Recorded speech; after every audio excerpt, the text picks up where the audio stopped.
COVID-19's third wave brings devastating consequences to Ontario's healthcare system.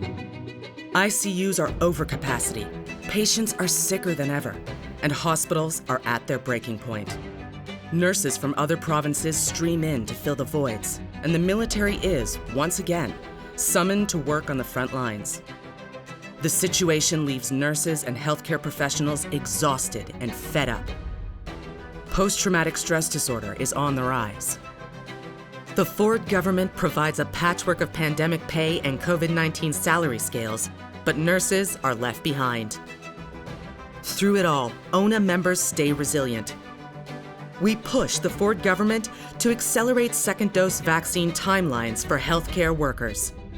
As Ontario needs all hands on deck, we demand these hands be protected and safe. The Long-Term Care COVID-19 Commission releases a scathing final report in April, outlining government inaction while nearly 4,000 people die. Throughout the process, the voices and stories of our frontline RNs were heard loud and clear. ONA stands by the Commission's recommendations that, if implemented immediately, will go a long way to protect residents and staff from future tragedies. Our job at ONA is to hold this government accountable for its actions, and we'll be unrelenting in our efforts. This chapter in our long-term care story can never be repeated.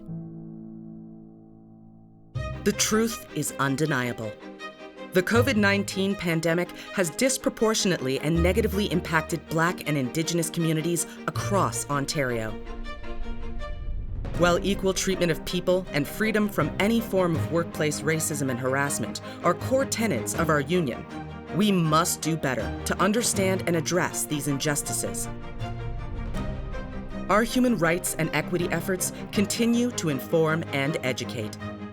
Our members' groups strengthen our resolve against anti-Black racism and racial discrimination. We identify, address, correct, and educate ourselves. Our voices grow stronger and more united. We will not be silent. Ontario's fragile healthcare system buckles under severe pressure. ONA's dedicated frontline members are exhausted, overworked, and worried. Yet thousands of us take action, demanding improved patient care and enhanced workplace health and safety. Frontline advocacy ramps up as hundreds of Central East LHIN members call on government to ensure quality home and community care stays public. Guelph General Hospital's short-sighted decision to merge two specialized care units raises the safety alarm for infants and children requiring specialized RN care.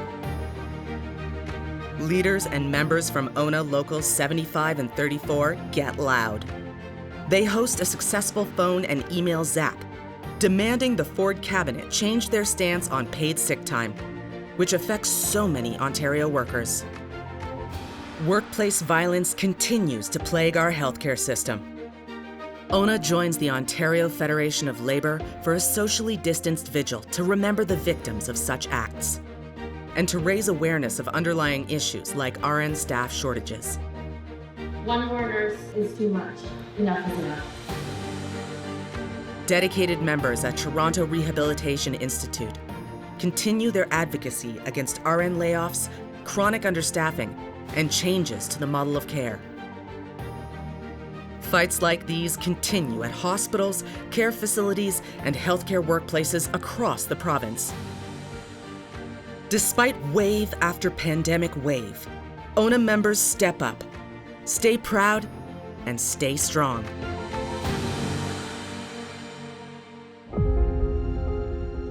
Nurses and healthcare professionals demand the Ford government repeal Bill 124. This wage suppression legislation targets women and takes away ONA's right to freely negotiate fair wages. The Ford government appears to pick and choose who is worthy of receiving recognition, and nurses are not on the list. Do you know who my buddies are? The nurses that are working for us. Our members exercise their collective power to show Ford that we've had enough. Successful phone zaps, email blasts, virtual rallies, and a virtual press conference all demonstrate that nurses are not going to take any more disrespect. ONA is so proud of your dedication. Be safe out there.